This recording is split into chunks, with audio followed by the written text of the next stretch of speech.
Tiesitkö sä, että Suomessa tehdään näitä? Logisnext on iso kansainvälinen yritys, jonka merkittävä osa toimii täällä Suomessa. Pelkästään Suomen yksikön liikevaihto on huimat 200 miljoonaa. Korkean teknologian tuotteet ovat todella monipuolisia ja niitä löytyy ihmisen ajamista sähkötrukeista isoihin automaattitrukkijärjestelmiin.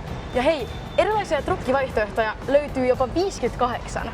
Yritys perustettiin vuonna 1942 ja se on toiminut täällä Järvenpäässä 60-luvun lopusta lähtien. Logisnext onkin alueen yksi suurimmista työnantajista. Alun perin yritys käytti nimeä Rokla ja se valmisti sänkyjä sekä kamiinoita. Jos sua kiinnostaa isona tehdä esimerkiksi kansainvälistä työtä, niin se onnistuu ihan täältä Suomesta käsin. Kielten osaamisesta on täällä hyötyä ihan päivittäin, eli se sun pitkän kielen opiskelu ei varmasti ole turhaa. Tässä osa tehtävänimikkeistä, joita Logisnext tarjoaa. Työntekijöitäkin on maailmanlaajuisesti yli 12 000, eli kivoja työkavereita löytyy takuulla, kuten esimerkiksi tämä automaattinen trukki.